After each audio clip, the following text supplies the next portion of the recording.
Com diria Hannah Arendt, respecte al mal, la mentida s'ha banalitzat i hi ha la sensació que no és possible estar en el món de la política ni ser polític sense dir mentides. Per això compartim amb vostès les necessitats de tenir representants públics que siguin íntegres, que siguin honestos i que siguin coherents, perquè aquí no es salva ningú. Aquesta manca de credibilitat no s'atribueix a un color o a un partit i aquesta és la primera crítica que m'agradaria fer. La segona crítica que m'agradaria fer és que, afortunadament, la supervivència de l'escola catalana no depèn del senyor Casado, ni tan sols dels senyors i senyores del Partit Popular.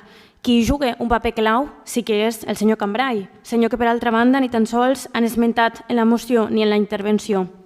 I vostès es podran preguntar: com salvarem l'escola catalana i el model d'immersió lingüística?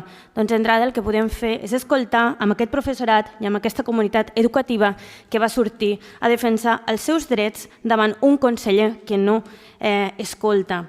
Quines són aquestes demandes que demana la comunitat educativa i que vull aprofitar per detallar? La destinació del 6% del PIB en educació, la reversió de les retallades en educació, el restabliment de l'horari lectiu anterior a les retallades, la reducció de les ràtios estructurals, cap tancament de grups a la pública, la conversió dels tassos de jornada en mitges jornades, el retorn al caràcter lectiu de les 2 hores de reducció al personal major de 55 anys, l'increment també del personal d'atenció directa a l'alumnat, la retirada del decret de plantilles, la formació professional pública també i de qualitat, amb una equiparació salarial, la retirada de l'ordre del calendari escolar, el no al nou currículum que fa ciutadania menys crítica i preparada, l'estabilització real del personal interí i pacte d'estabilitat, l'assumpció de responsabilitat del departament en la defensa de la immersió lingüística i la cobertura legal de tot el personal dels centres. I finalment demanen també una negociació real i la dimissió del conseller.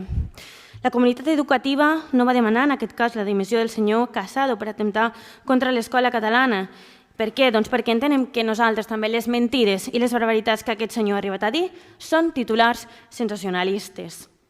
Al final, per alimentar la seva pròpia parròquia, com han fet també altres grups polítics. I enfront la defensa del català i del model d'escola catalana, jo mateixa vaig presentar al mes de desembre a la Diputació de Lleida una moció en defensa de la mateixa, moció que després també vam presentar aquí conjuntament amb els grups d'Esquerra Republicana i de Junts. I el que vull dir amb això és que no es pot ser tan hipòcrita per part d'alguns partits polítics alegant la defensa del català, però deixant a la seva sort a les direccions dels centres escolars del nostre país amb el compliment del 25% de castellà. Sí, clar, jo defenso el català des del meu despatx, però vosaltres, direccions dels centres d'instituts, director de l'Institut del Canigó d'Almacelles, assumeixes tu la responsabilitat de complir amb aquesta sentència. Doncs perfecte, ara només el que ens falta és que ens posem un pin en suport de la comunitat educativa i ja tindrem els deures fets.